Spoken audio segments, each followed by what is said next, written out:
ഗൗരവത്തോടെ മനസ്സിലാക്കേണ്ട ഒന്നാണ്, പാപം ആരംഭിക്കുന്നത് പുറത്തല്ല, അകത്താണ്. ഭീകര മൃഗം നിന്റെ വാതിൽക്കൽ പതുങ്ങിക്കിടപ്പുണ്ടെന്ന്. അതാണ് പാപം. ആ പാപം നിന്റെ ഹൃദയത്തിൽ പ്രവേശിച്ച് ആദ്യം ഹൃദയത്തെ തോൽപ്പിക്കും, ഹൃദയത്തെ കീഴടക്കും, എന്നിട്ടത് പ്രവൃത്തിയായിട്ട് മാറും. അതുകൊണ്ട് നമ്മൾ ഓർക്കേണ്ടത്, നമ്മൾ കാരണം സഹോദരൻ്റെ രക്തം വീഴരുത്, നമ്മൾ കാരണം മറ്റുള്ളവരുടെ കണ്ണീര് വീഴരുത്, നമ്മൾ കാരണം നമുക്ക് വേണ്ടി ജോലി ചെയ്ത ഒരാൾക്ക് വേതനം കിട്ടാതെ അവൻ്റെ വിയർപ്പ് മണ്ണിൽ വീഴരുത്. നമ്മൾ ആത്മശോധന ചെയ്യേണ്ട ഒന്ന്, നമുക്കുള്ളിലെ ഒരു പാപസാധ്യതയുടെ പേരാണ് കായൻ. നമ്മളിലതുണ്ടോ എന്ന് പരിശോധിക്കണം. കർത്താവിൻ്റെ കരുണ എന്ന് വെച്ചാൽ നിനക്ക് പാപം ചെയ്യാൻ അനുവാദം തരികയല്ല, മറിച്ച് മാനസാന്തരത്തിന് ക്ഷണം തരികയാണ്. പ്രതികാരം നിന്റേതല്ലെന്ന് തിരിച്ചറിയുക. കർത്താവിൻ്റെ നീതിക്ക് നിന്നെ ദ്രോഹിക്കുന്നവരെ പോലും വിട്ടുകൊടുക്കുന്ന ദാവീദിന്റെ ശൈലി, ഒരു ചെറിയ പാപം പോലും നീറ്റലുണ്ടാക്കുന്ന ദാവീദിന്റെ മനസാക്ഷി. ദാവീദിനെ അനുകരിക്കുക. Imitate David.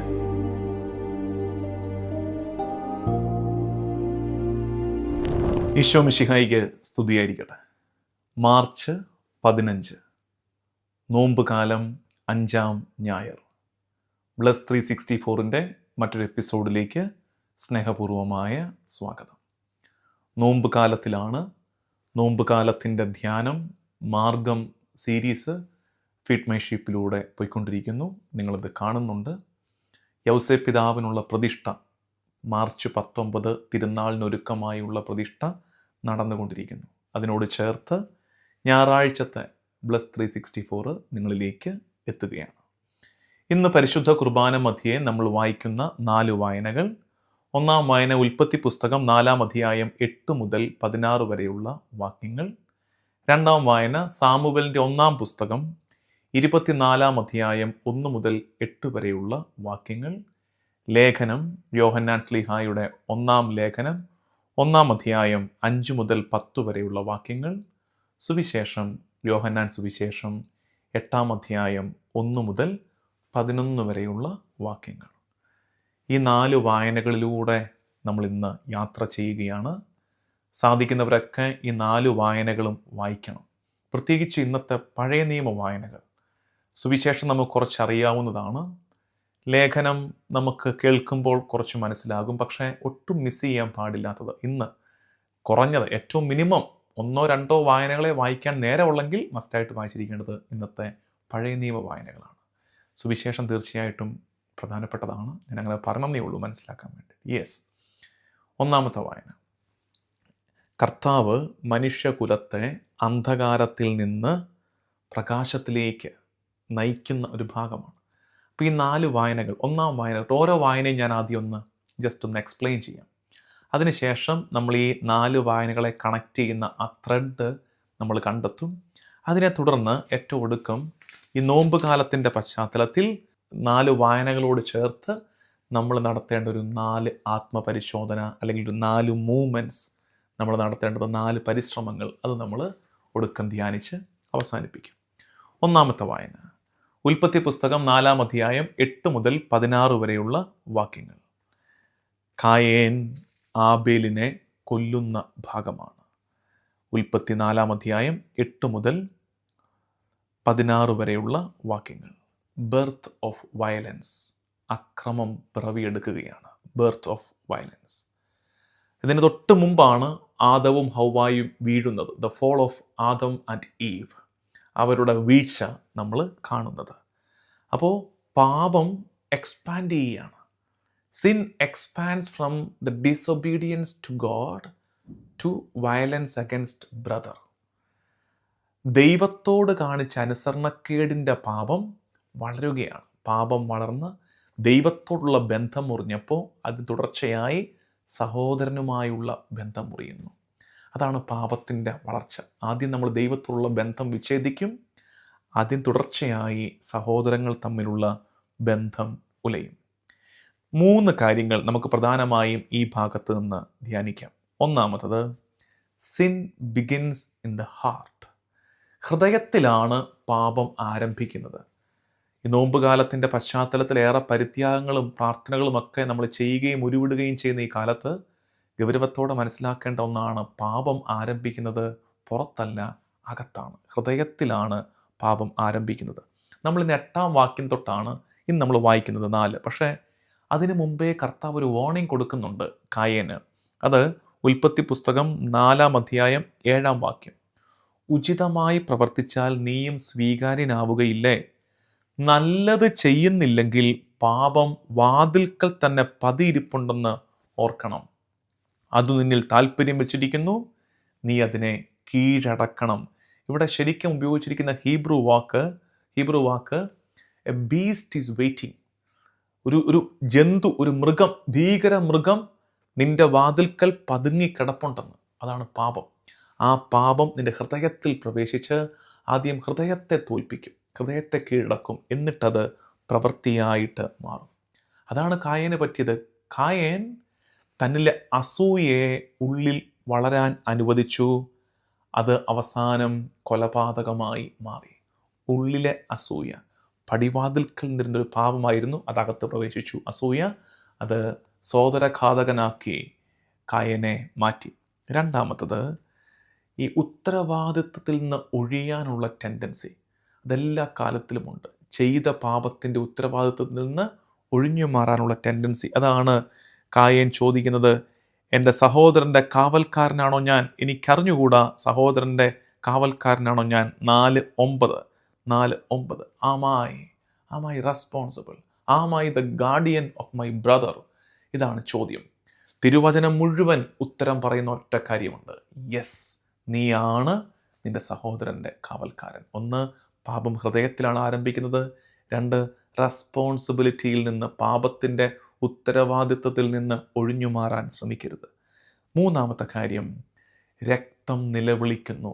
ഈ ഭാഗം വായിക്കുമ്പോൾ നിങ്ങൾ കാണും, ദൈവം കായനോട് പറയുന്നു, നിന്റെ സഹോദരൻ രക്തം മണ്ണിൽ കിടന്ന് നിലവിളിക്കുന്നു. നമ്മൾ ചെയ്ത, പ്രത്യേകിച്ച് നിഷ്കളങ്കൻ്റെ ചോര മണ്ണിൽ കിടന്ന് നിലവിളിക്കും. അതുകൊണ്ട് നമ്മൾ ഓർക്കേണ്ടത്, ചുറ്റുമുള്ളവരുടെ, സഹോദരങ്ങളുടെ, മനുഷ്യരുടെ കണ്ണീരോ രക്തമോ, പേ ചെയ്യാത്ത, കൂലി കൊടുക്കാത്ത വിയർപ്പോ നമുക്കെതിരെ നിലവിളിക്കാൻ നമ്മൾ അനുവദിക്കരുത്. നമ്മൾ കാരണം സഹോദരൻ്റെ രക്തം വീഴരുത്. നമ്മൾ കാരണം മറ്റുള്ളവരുടെ കണ്ണീര് വീഴരുത്. നമ്മൾ കാരണം നമുക്ക് വേണ്ടി ജോലി ചെയ്ത ഒരാൾക്ക് വേതനം കിട്ടാതെ അവൻ്റെ വിയർപ്പ് മണ്ണിൽ വീഴരുത്. അത് പ്രത്യേകം ഓർക്കണം. ഇവിടെ നമ്മൾ ആത്മശോധന ചെയ്യേണ്ട ഒന്ന്, നമുക്കുള്ളിലെ ഒരു പാപസാധ്യതയുടെ പേരാണ് കായൻ. നമ്മളിലതുണ്ടോ എന്ന് പരിശോധിക്കണം. അപ്പോൾ 1-ാം വായന, സഹോദരനെ കൊല്ലുന്ന കായൻ. ഈ 2-ാം വായനയിലേക്ക് കയറാം. അതും ബൈബിൾ ഭാഗം എടുക്കണം. 1 സാമുവൽ 24-ാം അധ്യായം. 1 സാമുവൽ 24-ാം അധ്യായം 1 മുതൽ 8 വരെയുള്ള വാക്യങ്ങൾ. അതിൻ്റെ പശ്ചാത്തലം നിങ്ങൾ അറിഞ്ഞിരിക്കണം. ഈ സാവൂൾ രാജാവ് ദാവീദിനെ കൊല്ലാനിട്ട് ഓടിക്കുകയാണ്. അങ്ങനെ ഓടിക്കുമ്പോഴാണ് സാവൂള് ഒരു ഗുഹയിൽ കയറുന്നു. അവിടെ വിസർജനത്തിനായിട്ട് കയറുന്നതാണ്. പക്ഷെ ആ ഗുഹയിൽ തന്നെയാണ് ദാവീദ് ഒളിച്ചിരിക്കുന്നത്. അങ്ങനെ ദാവീദിൻ്റെ കൈകളിൽ സാവൂളിനെ ദൈവം ഏൽപ്പിച്ചതാണെന്ന് ദാവീദിൻ്റെ അനുചരന്മാർ പറയുന്നു. പക്ഷെ ദാവീദിന്, സാവൂളിനെ ഒന്നും ചെയ്യാൻ ദാവീദിൻ്റെ മനസ്സനുവദിക്കുന്നില്ല. ഈ ഭാഗമൊക്കെയാണ്. അതായത് ഇവിടെ ഏറ്റവും പ്രധാനപ്പെട്ട theme, mercy getting stronger than revenge. പ്രതികാരത്തേക്കാൾ പകരം വീട്ടലിന് മുകളിൽ കരുണ വളരുന്നു. തൊട്ടു മുമ്പ് നമ്മൾ വായിച്ചത് സഹോദരനെ കൊന്ന കായനാണെങ്കിൽ, ഇവിടെ തന്നെ കൊല്ലാൻ വരുന്ന സാവൂളിനോട് കരുണ കാണിക്കുന്ന ദാവീദിനെ നമ്മൾ കാണുന്നു. ഈ ഭാഗം വായിക്കുമ്പോൾ നമ്മൾ തിരിച്ചറിയുന്ന ഒന്നാണ്, മിശിഹായുടെ നിഴല് ദാവീദിൽ വീണ് കിടപ്പുണ്ട്. മിശിഹായുടെ നിഴല് ദാവീദിൽ വീണ് കിടപ്പുണ്ട്. നമ്മളുമൊക്കെ ആഗ്രഹിക്കേണ്ടത്, കുരിശിൽ ഉയർത്തപ്പെട്ട മിശിഹാ തമ്പുരാൻ്റെ നിഴല് നമ്മുടെ മേലും ഒന്ന് വീണ് കിടന്നിരുന്നെങ്കിൽ എന്നായിരിക്കണം. 3 കാര്യങ്ങൾ ഈ ഭാഗത്ത് നിന്ന്, 2-ാം വായനയിൽ നിന്ന് 3 കാര്യങ്ങൾ മനസ്സിലാക്കാം. 1, ഇവിടെ ഒരു പ്രലോഭനം പതിയിരിപ്പുണ്ട്. എന്താ പ്രലോഭനം എന്നറിയാമോ? പ്രതികാരത്തെ ന്യായീകരിക്കാനുള്ള പ്രലോഭനം. അതാണ് ഈ ദാവീദിൻ്റെ അനുചരന്മാർ പറയുന്നൊരു കാര്യമുണ്ട്. നിങ്ങൾ ബൈബിളുള്ളവർ വായിക്കണം. സാമുവലിൻ്റെ പുസ്തകം 1 സാമുവൽ 24-ാം അധ്യായം 4-ാം വാക്യം. ദാവീദിനോട് അനുയായികൾ പറഞ്ഞു, ഞാൻ നിന്റെ ശത്രുവിനെ നിന്റെ കയ്യിൽ ഏൽപ്പിക്കും, നിനക്കിഷ്ടമുള്ളത് അവനോട് ചെയ്യാം എന്ന് കർത്താവ് അങ്ങയോട് പറഞ്ഞിരുന്ന ആ ദിവസം ഇതാണ്. എന്ന് വെച്ചാൽ പ്രതികാരത്തിന് കർത്താവിനെ കൂട്ടുപിടിക്കുകയാണ്. പ്രതികാരത്തിന് വളരെ നൈസായിട്ട് കർത്താവിനെ കൂട്ടുപിടിക്കുന്ന ശൈലി. ഡിവൈൻ അപ്രൂവൽ ഫോർ റിവെഞ്ച് അല്ല ഇതെന്ന് തിരിച്ചറിയാൻ ദാവീദിന് കഴിഞ്ഞു. ചിലപ്പോൾ നമുക്ക് പറ്റാറില്ല. നമ്മളെ ദ്രോഹിക്കുന്ന ഒരാളെ നമ്മുടെ മുമ്പിൽ കിട്ടുമ്പോൾ ദൈവമാണ് നമ്മുടെ മുമ്പിൽ ഏൽപ്പിച്ചതെന്ന് ഒരിക്കലും വിചാരിക്കരുത്. അതായത് using religion and faith to justify hatred. വെറുപ്പിനെ ന്യായീകരിക്കാൻ, നമ്മുടെ ഉള്ളിലെ വെറുപ്പിനെ ന്യായീകരിക്കാൻ തിരുവചനത്തെ ഉപയോഗിക്കരുത്, വിശ്വാസത്തെ ഉപയോഗിക്കരുത്. അങ്ങനെ ഉപയോഗിച്ചു തുടങ്ങിയാൽ വിശ്വാസ ജീവിതം കറപ്റ്റഡ് ആകും, മതം തന്നെ കറപ്റ്റഡായിട്ട് മാറും. ഇവിടെ ദാവീദ് ആ പ്രലോഭനത്തിൻ്റെ മുമ്പിൽ വീണുപോയില്ല എന്നത് നമ്മുടെ ധ്യാന വിഷയമാണ്. രണ്ടാമത്തത്, ഈ ദാവീദിൻ്റെ മനസാക്ഷി. ഈ എൻ്റെ ഹൃദയത്തിന് ഇണങ്ങിയവൻ എന്നൊക്കെ ദാവീദിനെ കർത്താവ് വിളിക്കുമ്പോൾ നമുക്കെപ്പോഴും ദാവീദ് ചെയ്ത ഒരു പാപമാണ് ശ്രദ്ധയിൽ നിൽക്കുന്നത്. അത് വിട്, അത് അദ്ദേഹത്തെ കൊണ്ടാകുന്നത് പോലെ അദ്ദേഹം അനുദപിച്ച് കരഞ്ഞതാണ് ആ പാപത്തെ ഓർത്ത്. ബാക്കി എന്തോരം കാര്യങ്ങൾ ഈ ദാവീദിൽ നിന്ന് നമുക്ക് നല്ലത് പഠിക്കാനുണ്ടെന്ന് അറിയാമോ? ഇവിടെ ദാവീദിൻ്റെ ഒരു വലിയ നന്മ രണ്ടാമതായിട്ട് നമ്മൾ കാണുന്നത് സെൻസിറ്റീവ് കോൺഷ്യൻസ്. സെൻസിറ്റീവ് കോൺഷ്യൻസ്, മനസാക്ഷി ഏറ്റവും സെൻസിറ്റീവായ, അതിനിപ്പം നല്ല മലയാളം എന്താ പറയുന്നത്, സെൻസിറ്റീവായത്. ഒരു ചെറിയ തെറ്റ് പോലും മനസാക്ഷിയിൽ പോറൽ വീടുന്നത് പോലെ പെടയുന്ന ദാവീദിനെ നമുക്കിവിടെ കാണാൻ പറ്റും. അതായത് ഇങ്ങനെ സാവൂളിനെ താനിരുന്ന ഗുഹയ്ക്കുള്ളിൽ കിട്ടിയപ്പോൾ ഈ അനുചരന്മാർ പറഞ്ഞു, കൊന്നേക്ക്, കർത്താവ് ഏൽപ്പിച്ചതാണ് എന്നൊക്കെ പറഞ്ഞു. പക്ഷേ ദാവീദ് അറ്റ കൈക്ക് ചെയ്തൊരു കാര്യം, ദാവീദ് എഴുന്നേറ്റ് സാവൂളിൻ്റെ മേലങ്കിയുടെ അറ്റം മുറിച്ചെടുത്തു. ഒരു തെളിവിന് വേണ്ടിയിട്ടാണ്. കുറച്ച് കഴിയുമ്പോൾ സാവൂളിനെ കാണിച്ചു കൊടുക്കുന്നുണ്ട്, ദേ മേലങ്കിയുടെ അറ്റം എൻ്റെ കയ്യിലുണ്ട്, എനിക്ക് വേണമെങ്കിൽ കൊല്ലാമായിരുന്നു എന്ന് പറയാനാണ്. അപ്പോൾ ആ മേലങ്കിയുടെ അറ്റം മുറിച്ചെടുത്തു. ആ അറ്റം മുറിച്ചെടുത്തപ്പോൾ തന്നെ ദാവീദിൻ്റെ ഉള്ളു പടഞ്ഞു. അടുത്ത വാക്യം, അതോർത്ത് അവൻ പിന്നീട് വ്യസനിച്ചു. അതാണ് ഈ ദാവീദിൻ്റെ സെൻസിറ്റീവ് കോൺഷ്യൻസ്, മനസാക്ഷി. അത്തരമൊരു മനസാക്ഷി ഉള്ളിടത്തേ നമുക്ക് പാപത്തിൽ നിന്ന് അകന്നു നിൽക്കാൻ പറ്റത്തുള്ളൂ. സെൻസിറ്റിവിറ്റി ടുവേർഡ്സ് സിൻ എന്ന് പറയും. പാപത്തോട് നമുക്കുള്ള ആ സെൻസിറ്റീവ് ഫീൽ, നമുക്കത് നീറ്റലായിട്ട് ഒരു നൊമ്പരമായിട്ടത് മാറുന്നു. അടുത്തത്, ഈ ദാവീദ് സാവൂളിനെ ഉപദ്രവിക്കാതെ വിട്ടതിൻ്റെ ഒരു കാരണം ഇങ്ങനെയാണ്. അവൻ അനുയായികളോട് പറഞ്ഞു, 1 സാമുവേൽ 24:6, അവൻ അനുയായികളോട് പറഞ്ഞു, എൻ്റെ യജമാനെതിരെ കൈ ഉയർത്താൻ അവിടുന്ന് ഇടവരുത്താതിരിക്കട്ടെ, എന്തെന്നാൽ അവൻ കർത്താവിൻ്റെ അഭിഷിക്തനാണ്. Saul is God's anointed one. ദൈവം അഭിഷേകം ചെയ്തവനെ തൊടാൻ ഞാൻ മുതിരുന്നില്ല. ഇതാണ് ദാവീദിൻ്റെ ശൈലി. ദൈവത്തിൻ്റെ നീതിക്ക് സാവൂളിനെ വിട്ടുകൊടുക്കുകയാണ്. ചിലപ്പോഴൊക്കെ നമ്മളും പാലിക്കേണ്ടതാണത്. നമ്മളും പാലിക്കേണ്ട ഒരു ശൈലിയാണ്. ചില കാര്യങ്ങൾ ദൈവത്തിൻ്റെ നീതിക്ക് വിട്ടുകൊടുക്കുക. പ്രതികാരം എൻ്റേതാണെന്ന് ദൈവം പറഞ്ഞിട്ടില്ലേ, അത് നമ്മൾ ഏറ്റെടുക്കാൻ നിൽക്കാതിരിക്കുക. ഇവിടെ ദാവീദ് ചെയ്യുന്നത്, ഈ കായേനിൽ ആരംഭിച്ച ഒരു വയലൻസിൻ്റെ, അക്രമത്തിൻ്റെ ചങ്ങലയുണ്ട്. ആ ചങ്ങലയെ ദാവീദ് ഇവിടെ മുറിച്ചു കളയുകയാണ്. വെറുപ്പിൻ്റെ, അക്രമത്തിൻ്റെ, പ്രതികാരത്തിൻ്റെ, രക്തം വീഴ്ത്തലിൻ്റെ ചങ്ങലയെ ദാവീദ് ഇവിടെ, അതാ ഞാൻ പറഞ്ഞത്, മിശിഹായുടെ നിഴല് ദാവീദിൻ്റെ മേൽ വീണ് കിടപ്പുണ്ടെന്ന്. കായേൻ സഹോദരനെ കൊല്ലുന്നു, ഇവിടെ ദാവീദാകട്ടെ തൻ്റെ ശത്രുവിനോട് കരുണ കാണിക്കുന്നു. കൂടപ്പറപ്പിനെ കൊന്ന കായേൻ 1-ാം വായനയിൽ, 2-ാം വായന എത്തുമ്പോൾ ആ വെറുപ്പിനു മീതെ കരുണ വിജയിക്കുന്നു. തൻ്റെ ശത്രുവിനെ കരുണയോടെ വെറുതെ വിടുന്ന ദാവീദിനെ നമ്മൾ കാണും. ഇനി നമുക്ക് യോഹന്നാൻ്റെ ലേഖനത്തിലേക്ക് പോകാം. 1 യോഹന്നാൻ 1-ാം അധ്യായം 5 മുതൽ 10 വരെയുള്ള വാക്യങ്ങൾ. 1 യോഹന്നാൻ 1-ാം അധ്യായം 5 മുതൽ 10 വരെയുള്ള വാക്യങ്ങൾ. അവിടെ പ്രധാനപ്പെട്ട തീം, ദൈവം പ്രകാശമാണ്. God is light and in him there is no darkness. ദൈവം പ്രകാശമാണ്, ദൈവത്തിൽ ഇരുട്ട്, അന്ധകാരം ഇല്ല. ഒരു 2 കാര്യങ്ങൾ നമ്മൾ ഗൗരവത്തോടെ എടുക്കേണ്ടത്. ഒന്ന്, ഈ കർത്താവിൻ്റെ കരുണ തേടിയുള്ള നമ്മുടെ ഈ യാത്രയിൽ, റിവെഞ്ചിൻ്റെ കാലം കഴിഞ്ഞ് കരുണ പരസ്പരം ചെയ്യുന്ന ദാവീദ് ഇനി കർത്താവിൻ്റെ കരുണ നമ്മൾ തേടി തുടങ്ങുകയാണ്. യോഹന്നാൻ്റെ ലേഖനം എത്തുമ്പോൾ അവിടെ ഈ ആത്മവഞ്ചനയുടെ ഒരു അപകടം പതിയിരിപ്പുണ്ട്. അതാണ് 8-ാമത്തെ വാക്യം, 1 യോഹന്നാൻ 1:8. നമുക്ക് പാപമില്ലെന്ന് നാം പറഞ്ഞാൽ അത് ആത്മവഞ്ചനയാകും, അപ്പോൾ നമ്മിൽ സത്യമില്ലെന്ന് വരും. നമ്മളിൽ പാപമില്ലെന്ന് പറയുന്ന ആത്മവഞ്ചന ചെയ്യാതിരിക്കണമെന്ന്. സൗഖ്യം അനുഭവിക്കാനുള്ള ആദ്യത്തെ സ്റ്റെപ്പ് എന്ന് പറയുന്നത് തന്നോട് തന്നെ സത്യസന്ധരാകുക എന്നതാണ്. നമുക്കറിയാമല്ലോ നമ്മളിൽ പാപമുണ്ടെന്ന്. അപ്പോൾ അതല്ലേ നമ്മളിലെ സത്യം. നേരെ പാപമില്ലെന്ന് പറഞ്ഞാൽ നമ്മൾ വേറെ ആരെയും അല്ല വഞ്ചിക്കുന്നത്, ആദ്യം നമ്മളെ തന്നെയാണ്. അത് ആത്മവഞ്ചനയാകും. നമ്മൾ പാടി പ്രാർത്ഥിക്കുന്നില്ലേ, പാപമേതുമേ എന്നിലില്ലെന്ന് ചൊല്ലും വിഡ്ഢി ഞാനാകില്ല. ആത്മവഞ്ചന ചെയ്യരുത്. രണ്ടാമത്തത് ദ പവർ ഓഫ് കൺഫെഷൻ. കുമ്പസാരത്തിൻ്റെ ശക്തിയെ നമ്മളിവിടെ ഏറ്റുപറയുന്നുണ്ട്.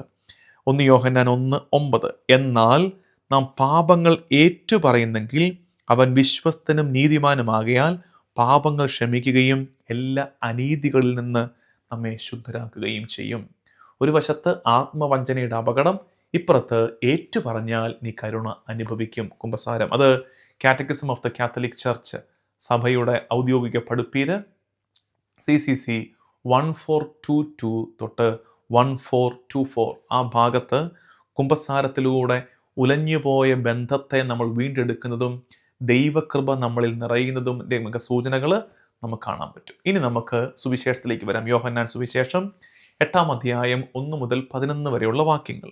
അവിടെ നമുക്കൊരു 2-3 കാര്യങ്ങൾ കാണാൻ പറ്റുന്നത്. ഒന്ന്, അത് കർത്താവിനെതിരെ ഇവരൊരുക്കുന്നൊരു കെണിയാണ്. പാപത്തിൽ പിടിക്കപ്പെട്ടൊരു സ്ത്രീയെ കർത്താവിന് മുമ്പിലേക്ക് കൊണ്ടുവന്ന് കല്ലെറിഞ്ഞു കൊല്ലാൻ ഓങ്ങി നിൽക്കുമ്പോൾ കർത്താവിനൊരുക്കിയ കെണിയാണത്. അവിടെ കല്ലെറിഞ്ഞു കൊല്ലാൻ കർത്താവ് അനുവദിച്ചാൽ അപ്പോൾ ഇതുവരെ പഠിപ്പിച്ച കരുണ എവിടെ പോയി എന്നാകും ചോദ്യം. കല്ലെറിഞ്ഞു കൊല്ലരുതെന്ന് പറഞ്ഞാൽ മോശയുടെ നിയമത്തെ നീ തള്ളിപ്പറയുന്നോ എന്നാകും ചോദ്യം. പക്ഷെ കർത്താവ് ചെയ്യുന്നത്, കർത്താവ് കുനിഞ്ഞിരുന്ന് നിലത്തെഴുതി. പിതാക്കന്മാർ പറയുന്നത് അത് അവരുടെ പാപങ്ങൾ എഴുതി എന്നാണ്. ഞാൻ തന്നെ മുമ്പ് പറഞ്ഞുകൊണ്ട് ചിലപ്പോൾ എഴുതിയത് ജോസഫ് എന്നാകും. യൗസേപ്പിനെ ഈശോ ഓർത്ത് കാണും. അങ്ങനെ പല വ്യാഖ്യാനങ്ങൾ എന്താണെന്ന് സുവിശേഷം നമുക്ക് പറഞ്ഞിട്ടില്ല.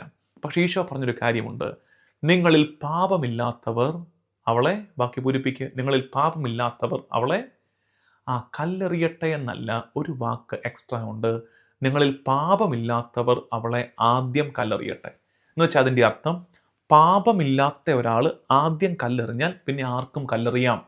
അതാണ് എൻ്റെ അർത്ഥം. പാപമില്ലാത്ത ഒരാൾ ആദ്യത്തെ കല്ല് പാപമില്ലാത്ത ആൾ എറിയണം. അങ്ങനെയാണെങ്കിൽ എല്ലാവരും എറിഞ്ഞു. ആർക്കാ പാപമില്ലാത്തത്? പാപമില്ലാത്തത് കർത്താവിന്. കർത്താവ് കല്ലെറിയുന്നില്ല. കർത്താവ് കരുണ കാണിക്കുന്നവരോട് നീതി നടപ്പിലാക്കാൻ നീ ആര്? കർത്താവ് കരുണ കാണിക്കുന്ന ഇടങ്ങളിൽ പിന്നെ നിയമം നടപ്പിലാക്കാൻ നീ ആര്? ആദ്യം കല്ലെറിയാൻ അവകാശമുള്ളവൻ കല്ലെടുക്കുന്നില്ല. കർത്താവ് കരുണയോടെ കടാക്ഷിക്കുന്നു. ചുറ്റുമുള്ള സഹജീവികളെയൊക്കെ നോക്കണേ. ചിലപ്പോൾ നമുക്ക് പലരോടും ദേഷ്യം, ഇഷ്ടക്കേട്, നീതിയുടെ അളവുകോലുകൊണ്ട് പലരെയും വിധിക്കാൻ ശ്രമിക്കുന്നു. അപ്പോൾ ഓർക്കണം, കർത്താവ് കരുണ കാണിക്കുന്നവരെ വിധിക്കാൻ ഞാൻ ആര്? അതാണ് അവിടെയും സംഭവിച്ചത്. കർത്താവ് അവളോട് കരുണ കാണിച്ചു. മേഴ്സി, കരുണ അവളിലേക്ക് ഒഴുകുകയാണ്. നിങ്ങൾ ഓർക്കണം, അപ്പോൾ കരുണയെ തെറ്റിദ്ധരിക്കരുത്.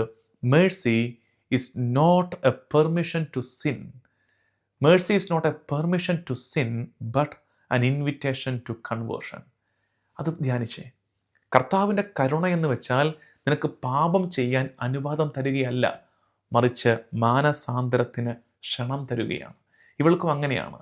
മേലിൽ പാപം ചെയ്യരുത്, കൂടുതൽ മോശമായവ സംഭവിക്കാതിരിക്കാൻ എൻ്റെ കുഞ്ഞ് ഇനിയും പാപം ചെയ്യരുത് എന്ന് വെച്ചാൽ കരുണ പാപം ചെയ്യാനുള്ള അനുവാദമല്ല, തിരിച്ചു വരാനുള്ള ക്ഷണമാണ് കർത്താവിൻ്റെ കരുണ. അംബ്രോസ് പിതാവൊക്കെ പറയുന്നുണ്ട്, കർത്താവ് കുറ്റം വിധിക്കുന്നത്, കർത്താവ് കണ്ടം ചെയ്യുന്നത് പാപിയല്ല പാപത്തെയാണ്. അപ്പോൾ നീ പാപാവസ്ഥയിലാണെങ്കിലും നിന്നെ കർത്താവ് സ്നേഹിക്കുന്നുണ്ടെന്ന് തിരിച്ചറിയണം. കർത്താവിൻ്റെ കരുണയ്ക്ക് പാത്രമാകാൻ ഒരുങ്ങണം. അപ്പോൾ നമ്മൾ ഇന്ന് ഇതൊരു യാത്രയായിരുന്നു. നോക്കിക്കേ, അതായത് 1-ാമത്തെ വായനയിൽ നമ്മൾ കണ്ടത് അക്രമം, വയലൻസ്, സഹോദരനെ കൊല്ലുന്ന കാഴ്ച. ദാവീദിലേക്ക് എത്തുമ്പോൾ കരുണ പകയെ വെറുപ്പിനെ കീഴടക്കുന്നു. ലേഖനത്തിലേക്ക് എത്തുമ്പോൾ കർത്താവ് പ്രകാശമാണ്, അവിടെ ഇരുട്ടിനിടമില്ല. ആ പ്രകാശം നമ്മളിൽ നിറയാൻ നമ്മളിലെ പാപങ്ങൾ നമ്മൾ തിരിച്ചറിഞ്ഞ് ഏറ്റുപറയണം. അത് ഏറ്റുപറയുമ്പോൾ സംഭവിക്കുന്ന എന്താണെന്ന് സുവിശേഷത്തിൽ കാണുന്നു. കർത്താവിൻ്റെ കരുണ നമ്മളെ സംരക്ഷിക്കും, നമ്മളെ പൊതിയും. ഞാൻ ആദ്യമേ പറഞ്ഞായിരുന്നു, ഒരു 4 എക്സസൈസ്, ഇന്നത്തേക്കുള്ള 4 ഹോംവർക്ക് നിങ്ങൾക്ക് തരാം. ഒന്നാമത്തത്, ഇതൊരു ഗൗരവമുള്ള ഹോംവർക്ക് ഒന്നുമല്ല, സിമ്പിൾ ധ്യാനം. ഒന്നാമത്തത്, റെക്കഗ്നൈസ് ദ കെയിൻ വിത്തിൻ. നമുക്കുള്ളിലെ കായേൻ്റെ സാധ്യതകളെ കണ്ടെത്തണം. പാപം പടിവാതിൽക്കൽ നിൽക്കുന്നു. അതാദ്യം ചിന്തയായി മാറും, ഹൃദയത്തെ കീഴടക്കും, അത് പ്രവൃത്തിയായി മാറും. റെസ്പോൺസിബിലിറ്റിയിൽ നിന്ന് ഒഴിഞ്ഞു മാറുന്നു ചെയ്ത പാപത്തിൻ്റെ.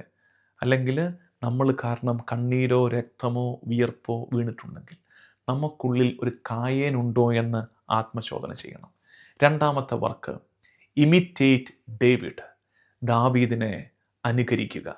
Imitate David. First one, recognise the Cain within. ഉള്ളിലെ കായനെ തിരിച്ചറിയുക. രണ്ട്, ഇമിറ്റേറ്റ് ഡേവിഡ്. ദാവീദിനെ അനുകരിക്കുക. പ്രതികാരം നിൻ്റേതല്ലെന്ന് തിരിച്ചറിയുക. കർത്താവിൻ്റെ നീതിക്ക് നിന്നെ ദ്രോഹിക്കുന്നവരെ പോലും വിട്ടുകൊടുക്കുന്ന ദാവീദിൻ്റെ ശൈലി. ഒരു ചെറിയ പാപം പോലും നീറ്റലുണ്ടാക്കുന്ന ദാവീദിൻ്റെ മനസാക്ഷി. ദാവീദിനെ അനുകരിക്കുക. Imitate David. മൂന്നാമത്തത്, വാക്ക് ഇൻ ദ ലൈറ്റ്. പ്രകാശത്തിൽ നടക്കുക. ദൈവം പ്രകാശമാണ്, അവനിൽ അന്ധകാരത്തിനിടമില്ല. കർത്താവിൻ്റെ പ്രകാശത്തിൽ നടക്കുക. Walk in the light. നാലാമത്തത്, എൻകൗണ്ടർ ക്രൈസ്റ്റ് മേഴ്സി. മിശിഹായുടെ കരുണയെ കണ്ടുമുട്ടുക. പാപിനിയായ സ്ത്രീ കർത്താവിൻ്റെ കരുണയെ കണ്ടുമുട്ടിയതുപോലെ a very personal encounter with the mercy of God. ദൈവത്തിൻ്റെ കരുണയെ കണ്ടുമുട്ടാൻ അവൻ്റെ ചാരത്തേക്ക് നീങ്ങി നിൽക്കുക. അതിന് ഈ നോമ്പ് കാലം നമ്മെ സഹായിക്കട്ടെ എന്ന് നമുക്ക് പ്രാർത്ഥിക്കാം. ദൈവനാമത്തിന് മഹത്വം ഉണ്ടാകട്ടെ. ആമേൻ.